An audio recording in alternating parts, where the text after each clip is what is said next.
So welcome back everyone. This is our fourth chapter of ISC Commerce Class 12. तो हमारे ISC commerce के syllabus में हमने पिछले 3 चैप्टर्स कर रखे हैं. आई होप आपने वो वीडियोस देख लिए हैं. इस चैप्टर को वन शॉट में करेंगे. बहुत सिंपल सा चैप्टर है and I am expecting 4 marks from this chapter. ठीक है, चलिए चैप्टर में सबसे पहले we are going to see 3 types of transfer. ये चैप्टर बैंकिंग के ऊपर है और बैंकिंग में 3 इंपॉर्टेंट टाइप्स ऑफ ट्रांसफर्स हम लोग सीखेंगे कि पैसे किस तरीके से ट्रांसफर किए जाते हैं.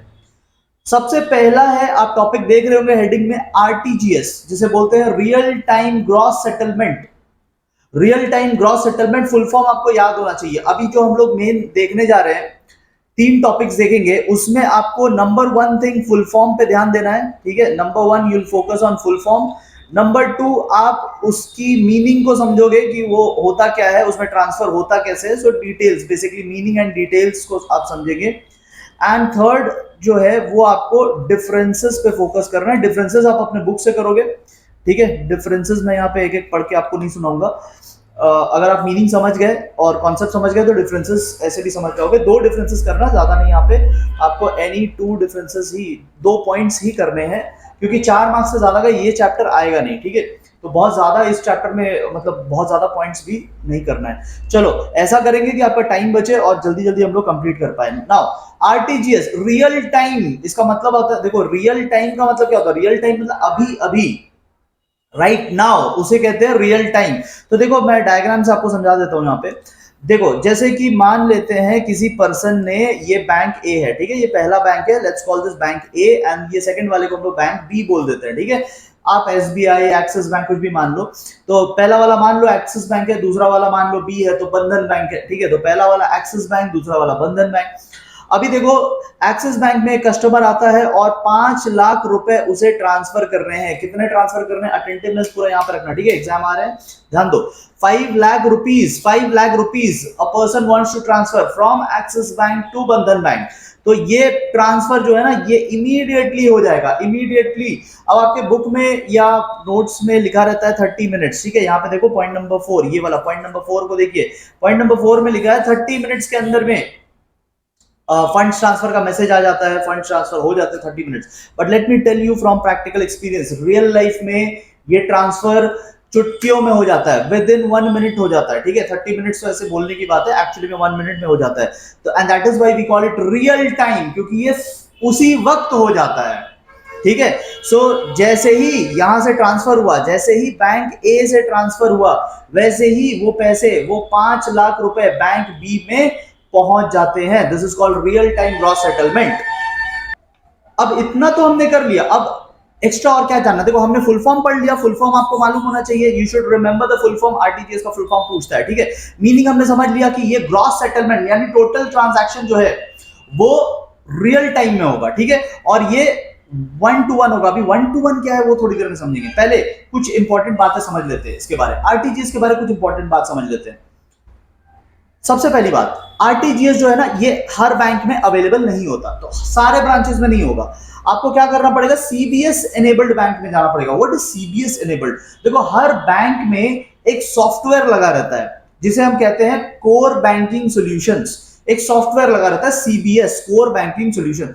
तो जिस बैंक में सीबीएस का सॉफ्टवेयर लगा हुआ है, इसको सेंट्रलाइज्ड बैंकिंग सिस्टम भी कहते हैं. तो जिस बैंक में कोर बैंकिंग सॉल्यूशन या सेंट्रलाइज्ड बैंकिंग सिस्टम अवेलेबल है, सिर्फ उन्हीं बैंक्स में आरटीजीएस हो सकता है. आपको प्रैक्टिकल नॉलेज के लिए बता दें, हर बैंक में सीबीएस एनेबल्ड होता है, तो आप कहीं से भी कर सकते हैं. ठीक है, today every bank has CBS enabled. ठीक है, with them.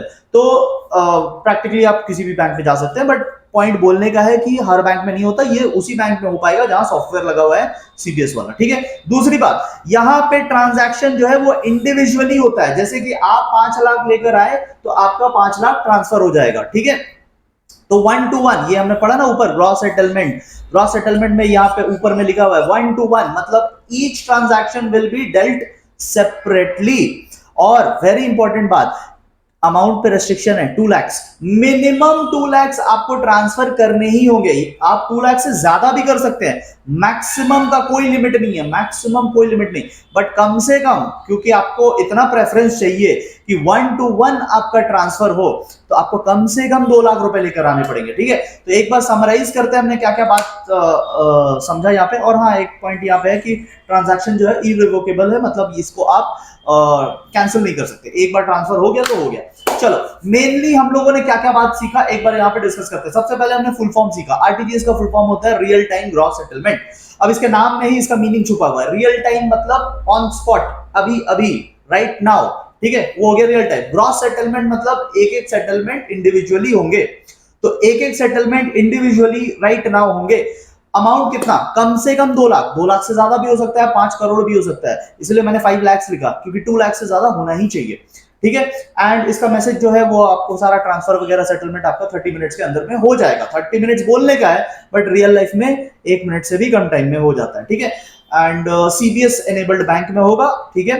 It has to be a CBS enabled bank and today every bank is CBS enabled, ठीक है। अच्छा, दूसरे पे आते हैं। दूसरा है एनईएफटी। एनईएफटी का फुल फॉर्म होता है national electronics fund transfer.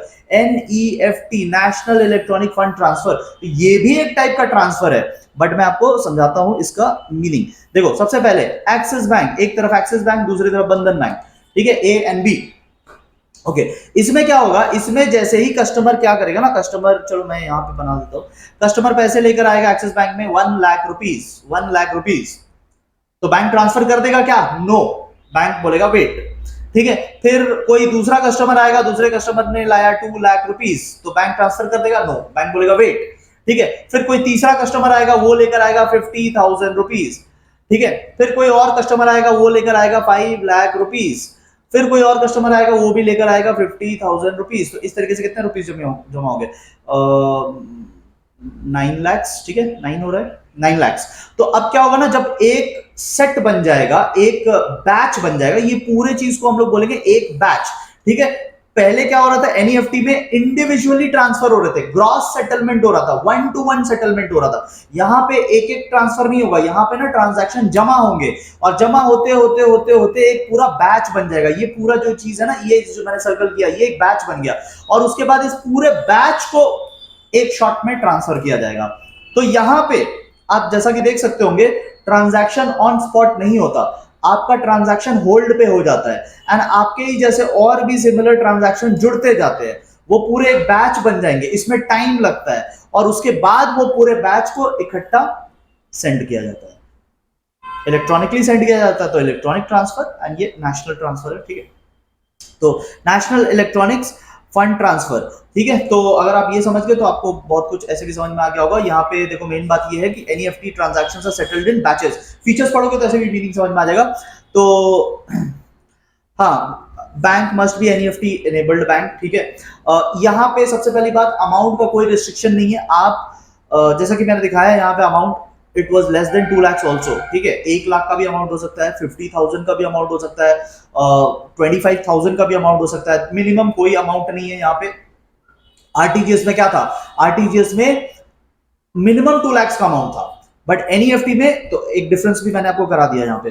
RTGS जो है वो मिनिमम 2 लाख मांगता है, एनईएफटी कोई मिनिमम अमाउंट नहीं मांगता। आरटीजीएस जो है वो रियल टाइम में पैसे भेजता है, एनईएफटी जो है वो वक्त लगा देता है, ठीक है। आरटीजीएस जो है वो 1 to 1 ट्रांसफर करता है, एनईएफटी जो है वो बैचेस में ट्रांसफर करता है। तो इसके साथ आपका डिफरेंसेस भी हो गया, ठीक है। ये देखो, ट्रांजैक्शन टेक मैंने बोल्ड कर दिया है, ठीक है। जो आपको याद रखना है एग्जाम के लिए, जो एग्जाम के लिए याद रखना, बाकी तो वैसे फालतू पॉइंट बहुत लिखे हुए थे, बट एग्जाम के लिए जो आपको याद रखना है वो मैंने बोल्ड कर दिया, ठीक है। रिसीवर को कोई चार्जेस नहीं पे करने हैं, सेंडर को चार्जेस पे करने पड़ते हैं, ठीक है। जो पैसा भेज रहा है, यानी बैंक ए के जो क्लाइंट है, वो कुछ चार्जेस पे करेंगे, कुछ चार्जेस लगता है, और ये चार्जेस चेंज होते रहते हैं, ठीक है।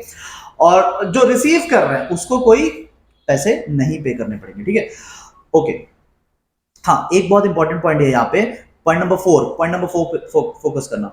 इफ देखो, अगर किसी का बैंक अकाउंट नहीं है, तो in case one does not have a bank account, ठीक है, अगर किसी का बैंक में अकाउंट ही नहीं है, the maximum amount that can be transferred through NEFT is 50,000, ठीक है। मतलब मेरा बैंक में अकाउंट नहीं है, बट मुझे अर्जेंटली पैसे भिजवाने हैं, मेरा कोई दोस्त है जो फंस गया है कहीं पे, ठीक है, और मुझे उसे पैसे भिजवाने हैं। अब मैं सपोज गांव में रहता हूं, ठीक है, मेरा कोई बैंक अकाउंट नहीं है, मैंने आज तक कभी बैंक अकाउंट खुलवाया नहीं, मेरे सारे ट्रांजैक्शन जो होते हैं कैश में होते हैं। आई हैव कैश, बट मेरे दोस्त का फोन आता है, वो बोलता है कि भाई मैं फंस गया हूं इधर, ठीक है, अक्षय कुमार के जैसा वो कहीं पे फंस जाता है, ठीक है, और उसे अर्जेंटली पैसे की जरूरत है। अब मैं क्या करूं, मैं पहले बैंक खुलवाऊं क्या, अपना अकाउंट खुलवाऊं, एक हफ्ता का टाइम लग जाएगा। So what I can do is I can do NEFT, but the amount can not be more than 50,000, 50,000 से ज्यादा फिर नहीं ट्रांसफर कर सकते, ठीक है। तो अर्जेंट सिचुएशन में you can still do NEFT. अगर आपका अकाउंट नहीं है, आप में से बहुत लोग स्टूडेंट है, आप सभी लोग स्टूडेंट है, बट आप में से बहुत लोगों का बैंक अकाउंट नहीं होगा, तो क्या आप ट्रांसफर ही नहीं कर सकते? You can transfer. आपको कैश ले जाकर बैंक में देना पड़ेगा और बैंक में बोलना पड़ेगा कि आप किसको ट्रांसफर करवाना चाहते हैं, उसका अकाउंट होना चाहिए, ठीक है, वरना मिलेगा कैसे उसको? आप तो कैश लेकर आ जाएंगे, बट जिसको भेज रहे हैं उसका अकाउंट होना चाहिए, ठीक है। एनईएफटी रिसीव करने के लिए account is mandatory of course, but NEFT send करने के लिए अकाउंट इज नॉट मैंडेटरी। आप कैश ले जाके दे सकते हैं और बोलेंगे कि मेरे दोस्त को ट्रांसफर कर दो, उसका अकाउंट डिटेल दे देना, हाँ, बट मैक्सिमम 50,000 दे पाओगे, ठीक है, दोस्त को इतना भी देना काफी है। चलो नेक्स्ट आ जाते हैं आईएमपीएस पे। तो मैंने डिफरेंसेस भी आपको समझा दिया, ठीक है, आप दो डिफरेंसेस कर लेना। आईएमपीएस का फुल फॉर्म क्या होता है? इमीडिएट पेमेंट सर्विस, ठीक है। बहुत सारे बुक्स में इमीडिएट मोबाइल पेमेंट सर्विस भी लिखा रहता है, ठीक है, तो आप एक काम करना, आपके बुक में तो इमीडिएट पेमेंट सर्विस दिया हुआ है, यहाँ पे क्या होता है ना, यहाँ पे वो लोग ब्रैकेट में मोबाइल भी लिखते हैं, तो आईएमपीएस हो गया, ठीक है। तो आप देख लेना, आप लिख लेना, कोई दिक्कत नहीं है इसमें। अच्छा, आईएमपीएस सिस्टम लाया किसने था? एनपीसीआई। एनपीसीआई का फुल फॉर्म क्या है? National payment corporation of India. ये आरबीआई का एक सब्सिडियरी है, मतलब आरबीआई के अंडर में काम करने वाला एक ऑर्गेनाइजेशन है एनपीसीआई, और एनपीसीआई ने लाया आईएमपीएस। आईएमपीएस में ऐसा क्या बात है जो आरटीजीएस और एनईएफटी में नहीं था? इसमें ऐसा क्या खास है? देखो, पहली बात देखो, आरटीजीएस में प्रॉब्लम क्या था ना, दोनों का मैं एक प्रॉब्लम बताता हूँ। NEFT, national electronic fund transfer, और रियल टाइम ग्रॉस सेटलमेंट, दोनों में एक प्रॉब्लम था। आरटीजीएस बोलता था कि मिनिमम तो आपको 2 लाख लाने ही पड़ेंगे, 2 लाख मिनिमम अमाउंट होना चाहिए, मैक्सिमम कितना भी ट्रांसफर करो, मिनिमम 2 लाख नहीं है तो आपका आरटीजीएस नहीं हो सकता। और एनईएफटी में क्या था? इसमें डिले होता था, क्योंकि आप पैसे ट्रांसफर करने के, वो जमा हो रहा है, बैचेस बनेगा, बैचेस बन के ट्रांसफर होगा, तो डिले होता था। इन दोनों को प्रॉब्लम को सॉल्व कर दिया, ठीक है, 2 प्रॉब्लम 1 सॉल्यूशन, आईएमपीएस। आईएमपीएस क्या करता है? IMPS, immediate mobile payment service, ये क्या करता है? इसमें नो मिनिमम अमाउंट, ठीक है, नो मिनिमम अमाउंट, तो आरटीजीएस का जो प्रॉब्लम था वो सॉल्व हो गया, और इसमें जो ट्रांजैक्शन होते हैं रियल टाइम में ही हो जाते हैं, ऑलमोस्ट रियल टाइम में ही हो जाते हैं, विद इन फ्यू मिनट्स हो जाते हैं, तो नो डिले ऑल्सो। तो दोनों प्रॉब्लम को आईएमपीएस ने सॉल्व कर दिया। तो आज के डेट में हम लोग तो आईएमपीएस ही करते हैं, ठीक है, आप नहीं करते होंगे, आपके पेरेंट्स जो करते हैं ट्रांसफर, तो वो आईएमपीएस ही करते हैं, ठीक है।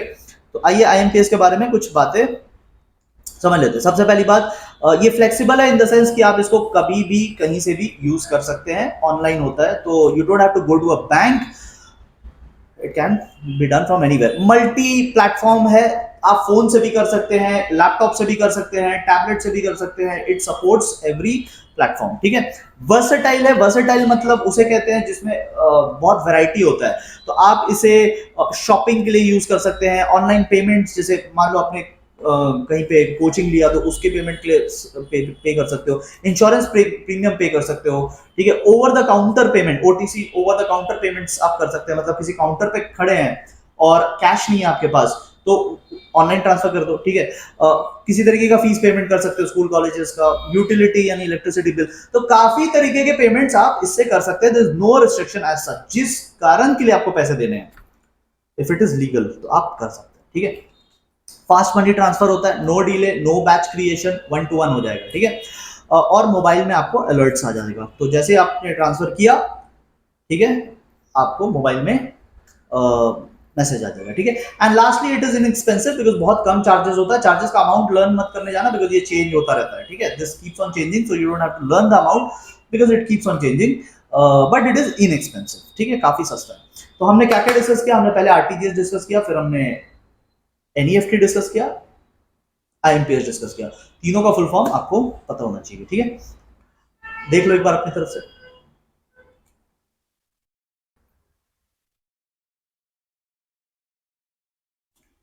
ओके, नेक्स्ट पार्ट पे हम लोग चलते हैं। So we are now moving to e banking या इलेक्ट्रॉनिक बैंकिंग, ठीक है। ई बैंकिंग का मतलब होता है without going to the bank, ठीक है, आपको बैंक नहीं जाना पड़ेगा, ये याद रखना, ठीक है, without going to a bank branch, ठीक है। बैंक के ब्रांच पे गए बिना अगर आप बैंकिंग कर लेते हैं, जैसा कि आपको इमेज दिख रहा होगा, चाहे आप फोन की मदद से करो या आप लैपटॉप की मदद से करो, मतलब बैंक गए बिना आपको करना है बैंकिंग। ठीक है, बैंकिंग मतलब पैसे डिपॉजिट करना, पैसे पे कर देना, पैसे विड्रॉ कर लेना। So if you are depositing, withdrawing, paying, receiving, all this is happening without going to the bank, तो आप उसे ई बैंकिंग कहोगे। ठीक है, बहुत सिंपल सा मतलब है ये जो मैंने यहां लिख दिया ना, बस यही है ई बैंकिंग का समरी। बाकी तो फिर अब एग्जाम के लिए पढ़ते हैं। ठीक है, चलो तो सबसे पहले फीचर्स पे आना। फीचर में no face to face contact, क्योंकि आपको बैंक जाने की जरूरत नहीं है, आप फोन लैपटॉप किसी से भी अपना ट्रांजैक्शन कर सकते हैं। तो वही चीज नेक्स्ट में लिखा है, कंप्यूटर या मोबाइल डिवाइस पे आप ई बैंकिंग कर सकते हैं। हाँ, client has to give e banking option to the bank. जब हम लोग बैंक अकाउंट खुलवाते हैं ना, हम लोग क्लाइंट होते हैं। ठीक है, we are the clients. When we go to open a bank account, तो बैंक हमसे पूछेगा कि क्या हमें ई बैंकिंग ऑप्शन चाहिए, क्या हम लोग इंटरनेट बैंकिंग करेंगे, तो हम लोग यस पे टिक करते हैं, और अगर हम लोग यस पे टिक करेंगे तो हमें ई बैंकिंग ऑप्शन मिलेगा, अदरवाइज फिर हमें बार बार बैंक जाना पड़ेगा। ठीक है, एंड इसमें हाँ, ई बैंकिंग टेक्नोलॉजी की समझ होनी चाहिए। ठीक है, बैंक को भी समझ होनी चाहिए, उनको तो होती ही है, हमें भी ई बैंकिंग की समझ होनी चाहिए। ठीक है, तो we should also understand this technology in order to use it. ठीक है, अब हम लोग डिफरेंट डिफरेंट टाइप्स ऑफ, अच्छा टाइप्स पे आने से पहले एक बार एडवांटेज डिसएडवांटेज देख लेते हैं। एज आई टोल्ड यू, ये चैप्टर ज्यादा मार्क्स का नहीं है, तो आप एनी 2-3 पॉइंट्स करके आगे बढ़ना, क्योंकि 4 मार्क्स से ज्यादा ये चैप्टर आएगा नहीं। सबसे पहली benefit, so let's look at the advantage, और हम लोग पहले कस्टमर का एडवांटेज देख रहे हैं। ठीक है, कस्टमर को क्या फायदा है, तो कस्टमर को फायदा ये है कि उसे, सिंस वो ऑनलाइन ट्रांजैक्शन कर रहा है, तो वो कभी भी कर सकता है, ऑल टाइम। ठीक है, सेकेंड एडवांटेज, जैसे आपका वो था ना स्टडी फ्रॉम होम कोविड के टाइम में, तो वैसे ही वर्क फ्रॉम होम या bank from home, do it from anywhere, you don't have to go to the bank. ये दूसरा फायदा। तो पहला फायदा कभी भी कर सकते हैं, दूसरा फायदा कहीं से भी बैंकिंग कर सकते हैं। ठीक है, इससे फाइनेंशियल डिसिप्लिन भी आता है। फाइनेंशियल डिसिप्लिन कैसे, देखो अगर हम लोग नॉर्मली कहीं पे खर्चा करते हैं, आप सोचो ना, आपने पिछले 1 वीक में कहां कहां खर्चा किया। आपने फास्ट फूड खाया होगा, आपने किताब कॉपी खरीदा होगा, आपने दोस्त को खिलाया होगा, आपने मूवी गए होंगे, इधर उधर बहुत खर्चा किया होगा आपने लास्ट 1 वीक में। जस्ट इमेजिन लास्ट 1 वीक में कितना खर्चा किया। बट क्या आपके पास ट्रैक है? Have you written it somewhere? क्या आपने नोट डाउन करके रखा है? उतना डिसिप्लिन है आप में कि आप ट्रैक रख रहे हो पैसे खर्च होने के? नो। लेकिन बैंकिंग जब हम लोग ऑनलाइन करते हैं तो फाइनेंशियल डिसिप्लिन आता है। क्यों? क्योंकि एवरी ट्रांजैक्शन इज रिकॉर्डेड। सारे ट्रांजैक्शन का, अगर मुझे आज भी चेक करना है कि मैंने जनवरी मंथ में क्या ट्रांजैक्शन किया था, 2024 जनवरी मंथ में क्या ट्रांजैक्शन किया था, I can still check it. इतना डिसिप्लिन ला देता है कि अगर आप खुद से लिखने का डिसिप्लिन नहीं मेंटेन कर सकते, सॉफ्टवेयर आपके लिए काम करेगा। ठीक है, एंड आपको रिस्क ऑफ कैरिंग कैश भी नहीं होता। ठीक है, 3 पॉइंट काफी है वैसे। ठीक है, तो आपको कैश कहीं कैरी करने का जरूरत नहीं है। सोचो 2 लाख रुपए अगर आपको ट्रांसफर करना है, आप फोन से ट्रांसफर कर सकते हैं, rather than carrying 2 lakh rupees, that is more risky. ठीक है, बैंक को क्या बेनिफिट है, बैंक को कॉम्पिटिटिव एडवांटेज मिलेगा। जो बैंक ये फीचर देंगे उन बैंक्स को कंपटीशन में प्रेफरेंस मिलेगा। ठीक है, because banks are competing with each other, तो जो बैंक्स ये वाला ऑप्शन देगा वो बैंक एडवांटेज में रहेगा। ठीक है, अब बैंक लिमिटेड नहीं है to the number of branches. ठीक है, अब जो बैंक्स है, जरूरी नहीं है कि अब बैंक का ब्रांच खुलेगा तो ही बैंकिंग होगा। अब बैंक जो है वो आपके फोन में आ गया है। Banks are now in your phone through apps. तो बैंक्स को अब अपना ब्रांचेस खोलने का जरूरत नहीं है। बैंक ये नहीं बोल सकता कि अरे उस गांव में तो हमारा ब्रांच नहीं है, तो हमारे कोई ट्रांजैक्शन नहीं होते। You don't have to open a branch, you are not restricted और limited to a branch. Phone में आप डाउनलोड करवा लो ना, और ऐप के थ्रू आपका ट्रांजैक्शन होगा। सो नाउ फिजिकल ब्रांचेस का नीड ही खत्म हो गया। पहले था क्या कि हमारी ब्रांचेस बहुत सारे हैं तो हमारे कस्टमर्स बहुत होते हैं, अब ब्रांच का लिमिटेशन ही खत्म, अब तो ऐप आ गया है। ठीक है, 2-3 पॉइंट काफी है। ठीक है, डिसएडवांटेज, डिसएडवांटेज ये है कि हाँ, बहुत हैवी इन्वेस्टमेंट लगता है। ये जो हम लोग देख रहे हैं ना कि यहां से बटन दबाया और दूसरे को तुरंत मिल गया पैसा, देखने में बहुत अच्छा लगता है, बट इस टेक्नोलॉजी में खर्चा बहुत है। ठीक है, ट्रेनिंग भी लगता है, टेक्नोलॉजी है, इंटरनेट है, बहुत सारी रिस्क है इसमें, तो staffs have to be well trained. ठीक है, वायरस, हैकिंग, इन सब से भी थोड़ा डिसएडवांटेज हो जाता है। ठीक है, 2-3 पॉइंट्स काफी है, इसको एक बार आप देख लेना। अब हम लोग चलते हैं और देखते हैं कि ई बैंकिंग कितने टाइप के होते हैं। ई बैंकिंग मैंने क्या बोला था, बैंक जाए बिना बैंकिंग करना, without going to the bank आपको बैंकिंग करना है। तो इसमें सबसे पहला आता है इलेक्ट्रॉनिक फंड्स ट्रांसफर। ठीक है, इलेक्ट्रॉनिक फंड्स ट्रांसफर सिस्टम बोल सकते हो। इसमें दो चीज इंपॉर्टेंट है, एक आप देख सकते हैं direct debits and direct credit, ये ज्यादा इंपॉर्टेंट है। देखो, डायरेक्ट क्रेडिट मतलब बैंक गए बिना हमें पैसे मिल जाएंगे, क्रेडिट मतलब रिसीव मनी। ठीक है, तो हमें पैसा डायरेक्टली मिल जाता है। जैसे हमने कोई शेयर्स खरीद रखा है, शेयर्स पे हमें डिविडेंड मिल जाएगा, हमने डिबेंचर्स खरीद रखा है, उस पे हमें इंटरेस्ट मिल जाएगा, हमें कहीं से कमीशन आना था, वो पैसे आ जाएंगे। तो we don't have to go to the bank to get the money, वो पैसे अपने आप हमारे अकाउंट में आ जाएंगे। And then we can use it from our phone also, we can use that money anywhere. तो पैसे अपने आप आएंगे, we don't have to go and apply for that money. ठीक है, वैसे ही पैसे कट भी जाते हैं अपने आप, डायरेक्ट डेबिट्स हो जाएंगे। देयर आर सर्टेन अमाउंट जिसके लिए हमें बैंक जाना नहीं पड़ता पे करने के लिए, बैंक अपने आप अकाउंट से डिडक्ट कर देगा। जैसे अगर आपने बोल रखा है कि देखो भाई हर 3 महीने में मेरे को स्कूल का फीस पे करना होता है, तो आप बैंक को बोल दो कि हर 3 महीने में काट के वो स्कूल के अकाउंट में डिपॉजिट कर दे, they will do it. You don't have to go to the bank, direct debit होगा। ठीक है, टेलीफोन बिल डायरेक्ट डेबिट होगा, electricity bill direct debit, water bill, whatever bills you have to pay, आप bank को जाके inform कर दो, एक बार जाके इन्फॉर्म करना है, बाकी वो अपने आप होता रहेगा। So without going to the bank आपने फंड्स ट्रांसफर कर दिया। ठीक है, नेक्स्ट आता है एटीएम। अब एटीएम के बारे में आप सब जानते हैं। ठीक है, एटीएम, हाँ, हो सकता है आप में से कुछ लोग ये ना जानते हो कि एटीएम में पैसे डिपॉजिट भी होते हैं, पैसे विड्रॉ तो होते हैं, ये तो सभी जानते हैं, एटीएम से पैसे विड्रॉ होते हैं। बट एटीएम में, कुछ एटीएम, नॉट एवरी एटीएम्स, उसका एक अलग मशीन आता है। ठीक है, कुछ एटीएम्स में पैसे डिपॉजिट भी होते हैं। So without going to the bank, without going to an actual bank, आप पैसे डिपॉजिट भी कर सकते हैं एट लिमिटेड प्लेसेस, और आप विड्रॉ भी कर सकते हैं फ्रॉम ऑल एटीएम्स। आप अपना अकाउंट बैलेंस चेक कर सकते हैं without going to the bank, ATM से ही अपना अकाउंट बैलेंस चेक कर सकते हैं। ठीक है, सो you can change your password. बस इसके लिए जरूरत क्या है, आपको एक एटीएम कार्ड की जरूरत है और एटीएम पिन की जरूरत है, बस दैट्स इट, और आप बैंकिंग कर लेंगे, आप पैसे निकाल लेंगे, डिपॉजिट कर लेंगे, अकाउंट बैलेंस चेक कर लेंगे, अपना पर्सनल डिटेल्स चेंज कर सकते हैं, पिन चेंज कर सकते हैं। So you can do all the banking transaction without going to the bank. तो ये भी ई बैंकिंग है, एटीएम का फुल फॉर्म आपको याद होना चाहिए। ठीक है, नेक्स्ट वेरी इंपॉर्टेंट थिंग वो है debit card and credit card. ध्यान से सुनना, डेबिट कार्ड और क्रेडिट कार्ड में मेन डिफरेंस क्या है। दिखने में सेम है, फीचर भी मोर और लेस सेम है, दोनों पेमेंट्स के लिए काम आते हैं, बट दोनों में मेन डिफरेंस क्या है। मेन डिफरेंस ये है कि जब आप डेबिट कार्ड यूज करते हैं, I am talking about this one, debit card use करते हैं, तो आपके अकाउंट में बैलेंस होना जरूरी है। लेट्स से आपके अकाउंट में 5 लाख रुपए है, तो how much you can pay up to 5 lakhs। आप इससे ज्यादा पे नहीं कर पाओगे, आपके अकाउंट में जितने पैसे हैं उतने ही आप स्पेंड कर पाओगे। ये डेबिट कार्ड का फीचर है। तो डेबिट कार्ड एक कार्ड होता है जिसको आप यूज कर सकते हो पेमेंट करने के लिए, शॉपिंग मॉल कहीं पे भी जाओ आप उसको यूज कर सकते हो पेमेंट करने के लिए, बट आप उतना ही पे कर सकते हैं जितना आपके अकाउंट में बैलेंस है।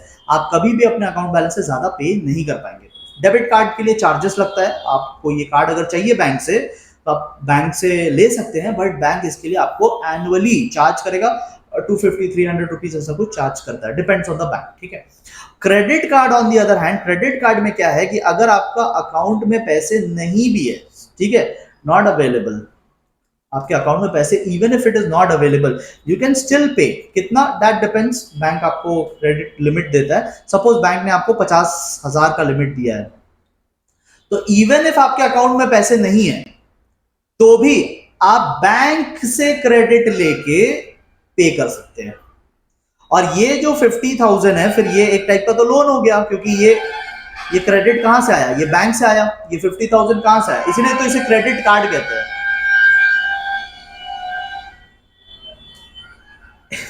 इसीलिए तो इसे क्रेडिट कार्ड कहते हैं, क्योंकि आपने बैंक से क्रेडिट लिया और ये आप पे कर पाओगे। दिस 50,000 आपको रिटर्न करना पड़ेगा बैंक को विथ चार्जेस। ठीक है, ये विथ चार्जेस रिटर्न करना पड़ेगा। ठीक है, तो मेजर डिफरेंस जो डेबिट कार्ड और क्रेडिट कार्ड में है वो यही है कि डेबिट कार्ड आप यूज कर सकते हैं only up to the amount that is available in your account, and credit card you can use even if you don't have money in your account, you can take credit from the bank. दोनों में charges पे करने पड़ेंगे, दोनों card को own करने के लिए चार्जेस पे करने पड़ेंगे। हाँ, ये जो क्रेडिट कार्ड का अमाउंट है 50,000, ये डिपेंड करता है कस्टमर टू कस्टमर। ये बैंक आपका चेहरा देख के ये अमाउंट आपको अलॉट करेगा, ठीक है। किसी को 50,000 अलॉट करता है, किसी को 1 लाख भी अलॉट करता है, किसी को 5 लाख भी अलॉट करता है, ठीक है। क्रेडिट कार्ड डेबिट कार्ड दिखने में एक जैसे होते हैं, जैसा कि आप इमेज में देख रहे होंगे, दोनों ही एक कार्ड है, दोनों में 16 डिजिट का नंबर होगा, दोनों में आपके नाम लिखे होंगे, आपका बैंक का नाम लिखा होगा, ठीक है। तो मोर और लेस दिखने में एक ही जैसे है, दोनों पेमेंट्स के लिए काम आते हैं, बट एक लिमिटेड है, दूसरा अनलिमिटेड है, ठीक है। तो वही सब चीज फीचर में लिखा है, आपको चार्जेस पे करने पड़ेंगे। ये कार्ड को ओन करने के लिए आपको चार्जेस पे करने पड़ेंगे, यहाँ पे भी आपको चार्जेस पे करने पड़ेंगे, ठीक है। क्रेडिट कार्ड यूज करने से आप बैंक के कर्जदार हो जाते हैं, you become borrower of the bank, ठीक है। चलो, तो एक बार आप इसको पढ़ लेना, फीचर्स पढ़ लेना, तो मोर और लेस आपका हो जाएगा, ठीक है। कॉन्सेप्ट मैंने आपको यहाँ समझा दिया।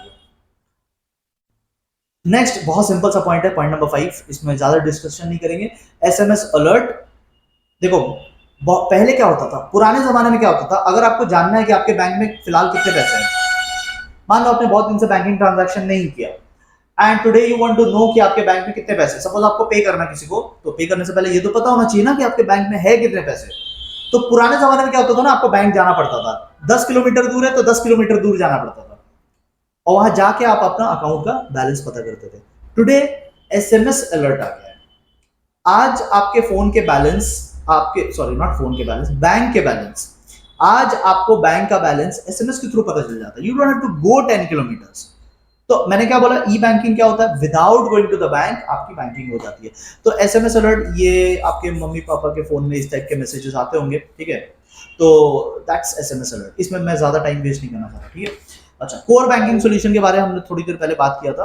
कोर बैंकिंग सॉल्यूशन या सीबीएस, ये क्या है, देखो बेसिकली ये क्या है ना, कि आज के टाइम में अगर आप किसी बैंक में जाके अकाउंट खुलवा रहे हैं, तो फिर आप सपोज लोकल ब्रांच है, जैसे हम लोग आसनसोल में रहते हैं, तो हमारे आसनसोल में एक एसबीआई का ब्रांच है, ठीक है। तो एक एसबीआई का ब्रांच है, तो ना आई स्टे इन आसनसोल, हमारे यहाँ पे एसबीआई का ब्रांच है, तो मैं उस एसबीआई के ब्रांच में गया और अपना अकाउंट खुलवाया, तो मैं क्या सिर्फ उस ब्रांच का कस्टमर हूं? No, because of CBS I am not just the customer of that branch, Asansol branch, I am the customer of entire SBI. चाहे मैं दिल्ली में जाके भी नेक्स्ट ट्रांजैक्शन करूं, या कोलकाता में जाके नेक्स्ट ट्रांजैक्शन करूं, या आगरा में जाके नेक्स्ट ट्रांजैक्शन करूं, I can go to any city, ठीक है, एंड वहां से भी ट्रांजैक्शन कर सकता हूं, because I am not only a customer of this particular branch SBI in my city, I am the customer of SBI in entire country. मैं लुधियाना में भी जाके ट्रांजैक्शन कर सकता हूँ, राजस्थान में भी जाके ट्रांजैक्शन कर सकता हूँ एसबीआई से, ठीक है। Because with the help of this software, banks have centralised data, उनको पता है कि आसनसोल में एक कस्टमर ज्वाइन किया है, तो वो पूरे बैंक का कस्टमर हो गया, वो सिर्फ उस ब्रांच का कस्टमर नहीं है। पहले लोग क्या करते थे ना, पहले लोग लेट्स से यहाँ पे एक ब्रांच है और दूसरे ब्रांच है, पहले लोग क्या करते थे, एक ब्रांच से जाके लोन ले लेते थे। लोन ले, पुराने जमाने में क्या होता था, लोग लोन ले लेते थे, सपोज 1 लाख का लोन ले लिया, ठीक है, और इस ब्रांच से लोन ले लिया, तो इस ब्रांच में गया, डॉक्यूमेंट्स वगैरह दिखाए और फिर लोन ले लिया।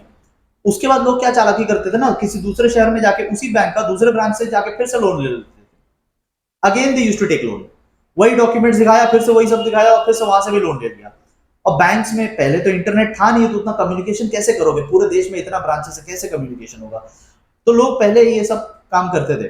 अब क्या है ना, कि अब कोर बैंकिंग सॉल्यूशन आ गया, now this software is there, now अब सेंट्रलाइज्ड डेटा है, जैसे ही आपने यहाँ 1 लाख रुपीज दिया ना, तो उनके सिस्टम में मैसेज चला गया कि आपने 1 लाख ले लिया, आपका लिमिट खत्म। अब आप दूसरे बैंक में जाओगे ना, दूसरे बैंक वाले तुरंत जैसे ही आपका नाम डालेंगे, उनको पता चल जाएगा कि यार आपने तो ऑलरेडी एक दूसरे ब्रांच से लोन ले रखा है। बात समझ में? तो this is CBS, core banking solution. इससे बैंकिंग जो है वो सेंट्रलाइज्ड हो गया है। अब आप कस्टमर जो है ना, वो बैंक के है, ब्रांच के नहीं, पूरे बैंक के कस्टमर है, ठीक है। ये देख लेना थोड़ा, 1-2 पॉइंट्स, एनी टू, बहुत ज्यादा इंपॉर्टेंट नहीं है, ठीक है। Okay, now another very important concept, bank draft. इसको डिमांड ड्राफ्ट भी बोलते हैं, यहाँ पे लिखा हुआ है, ठीक है। जो एग्जाम्पल है वो सब यहाँ पे लिखा हुआ है, ठीक है। नोट्स मैंने बार बार बोला है, आप मेरे ऐप से जाके ले सकते हैं, ठीक है। तो जिनको इंटरेस्ट है दे कैन गो। जितना मैंने हाईलाइट किया है, जितना मैंने अंडरलाइन किया है, जितना मैंने बोल्ड किया है, बस आपको यही सब पढ़ना है, यही सबसे काम हो जाएगा, ठीक है। पहले भी यही सब करके हुआ है और अभी भी you need to do only this much, ठीक है। So those who are interested, आपको अगर नोट्स चाहिए आप मेरे ऐप से जाके इसे एक्सेस कर सकते हैं, ऐप का लिंक डिस्क्रिप्शन में है। बैंक ड्राफ्ट पे फोकस करते हैं। बैंक ड्राफ्ट क्या है, इसको डिमांड ड्राफ्ट भी बोलते हैं। तो मैंने सिंस प्रैक्टिकली ये किया है लाइफ में, ठीक है, तो मैं आपको वही समझाता हूँ, ठीक है। तो कॉलेज के टाइम में हमारे कॉलेज ने बोला था कि फीस जो है बैंक ड्राफ्ट से पे करना है। तो हम लोग क्या करते थे, हम लोग कैश लेकर किसी भी बैंक में जाते थे। You can go to any bank, जरूरी नहीं कि आपका अकाउंट होना चाहिए, हाँ आपके जेब में कैश होना चाहिए। तो आप कैश लेकर जाओ और कैश लेकर बैंक के पास जाओ, ठीक है। और बैंक को बोलो कि bank please make a bank draft, मतलब बोलना नहीं है, एक फॉर्म फिलअप करना होता है, ठीक है। आपको एक फॉर्म फिलअप करना होता है, जितना भी अमाउंट आप पे करोगे उसका बैंक एक आपको चेक जैसा दिखने वाला एक इंस्ट्रूमेंट बना के देगा। ऐसा चेक जैसा ही दिखता है, बट इसको हम लोग बोलेंगे डिमांड ड्राफ्ट या बैंक ड्राफ्ट। सपोज आपने 10,000 का बनाया तो वहां अमाउंट लिखा रहेगा 10,000, ठीक है, 10,000 उसमें लिखा रहेगा।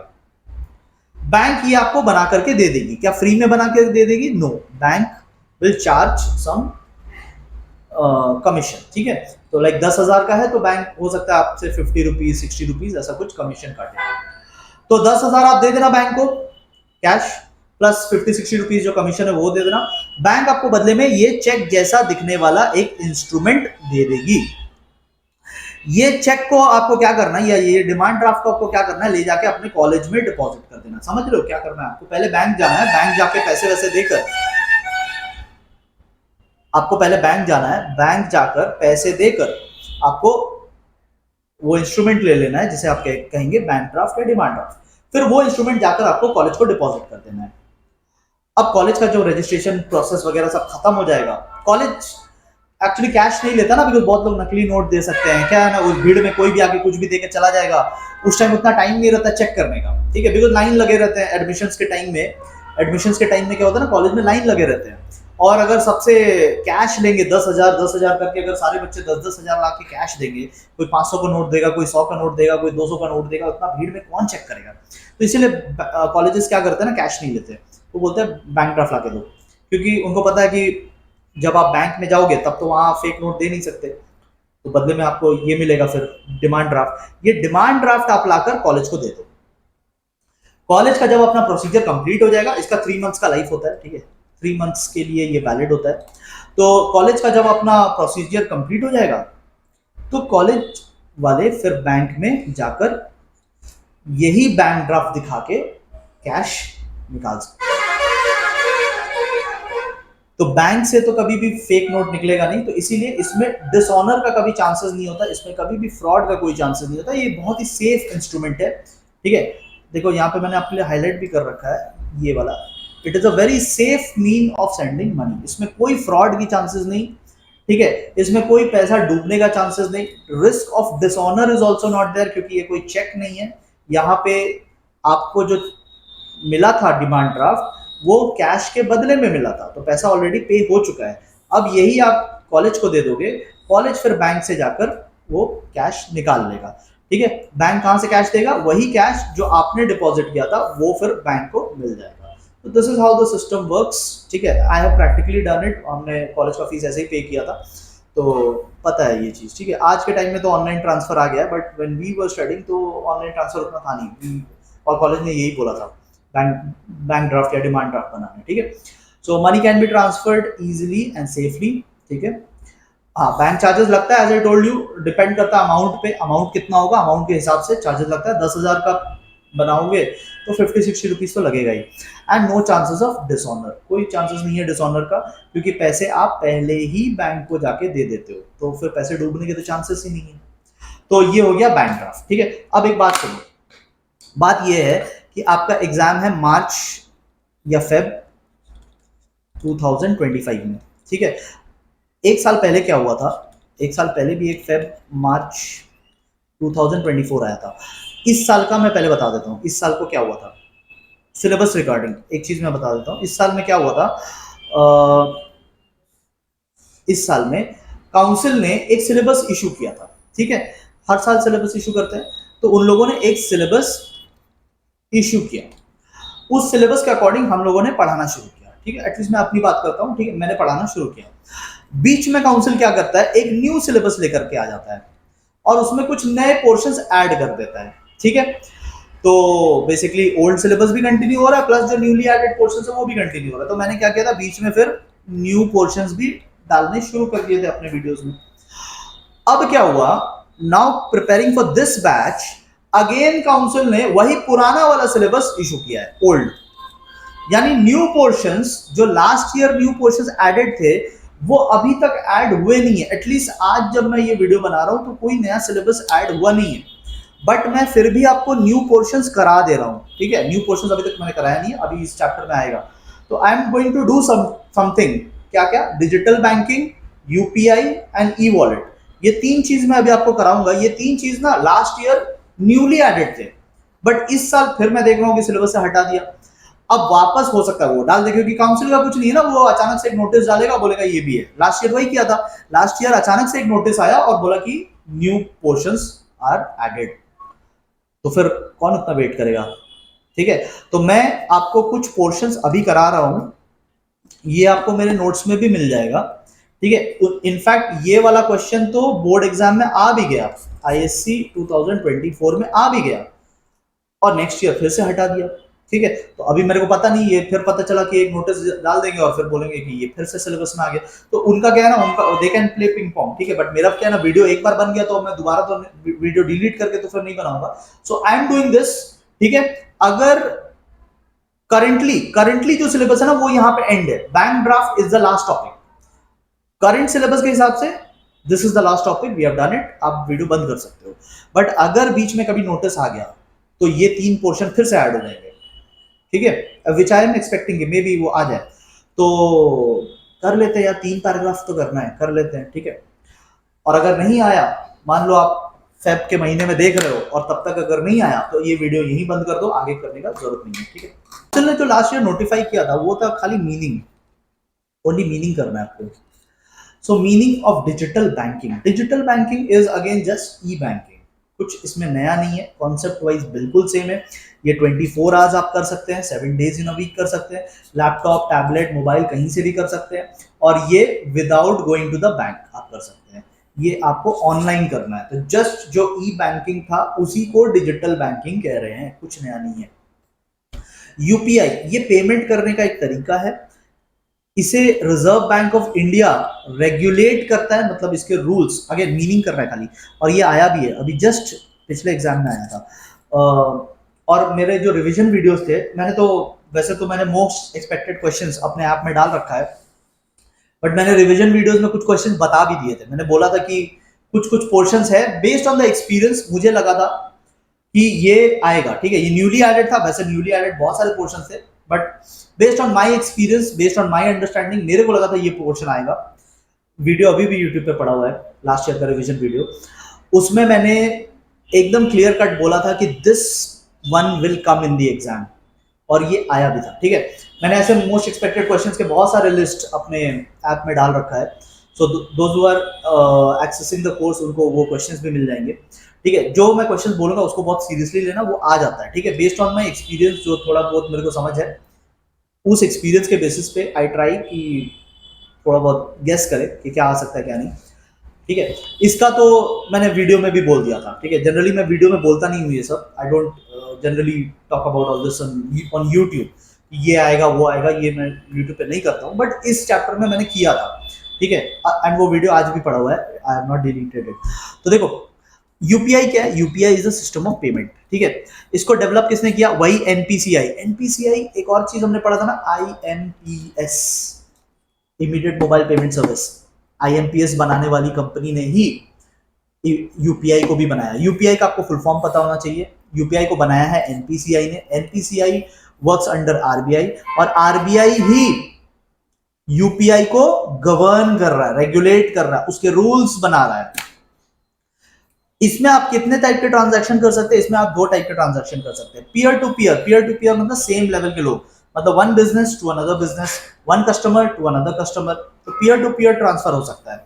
एंड पीयर टू मर्चेंट भी ट्रांसफर हो सकता है। पीयर टू मर्चेंट मतलब customer to, sorry, person to merchant मतलब कस्टमर टू एनी सेलर। जब आप किसी शॉप में जाते हो कुछ खरीदने, आपने यूपीआई करते हो, ट्रांसफर, ऑनलाइन ट्रांसफर, वो क्यूआर कोड लगा रहता है और आप ट्रांसफर करते हैं, तो आप क्या कर रहे हैं? आप कस्टमर है, यानी यू आर द पर्सन, और आप किसको ट्रांसफर कर रहे हैं? सेलर को, हु इज द मर्चेंट।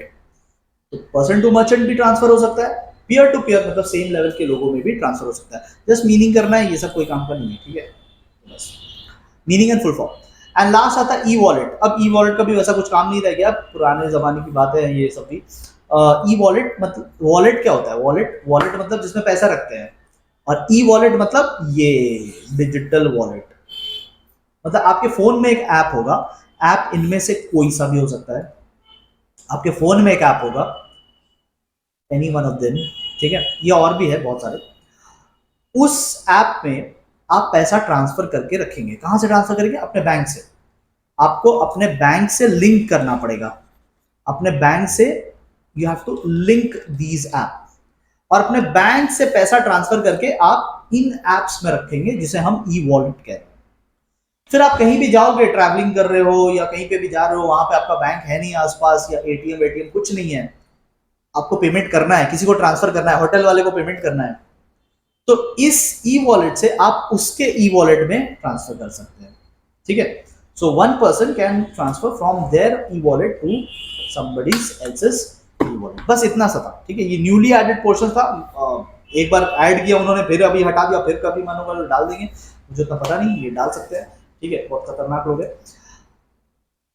तो दिस वाज द पोर्शन, ठीक है, this was the newly added portion जो लास्ट ईयर उन्होंने न्यूली ऐड किया था। And this is the chapter. I hope आपको चैप्टर समझ में आया है, ठीक है। आपको चैप्टर कैसा लगा इसके बारे में जरूर आप कमेंट बॉक्स में बताइएगा, ठीक है। And very soon will meet with the next chapter. Thank you so much everyone. जिनको नोट्स एंड क्वेश्चंस एक्सेस करना है वो ऐप से जाके एक्सेस कर सकते हैं, लिंक नीचे डिस्क्रिप्शन में गिवन है। Thank you very much.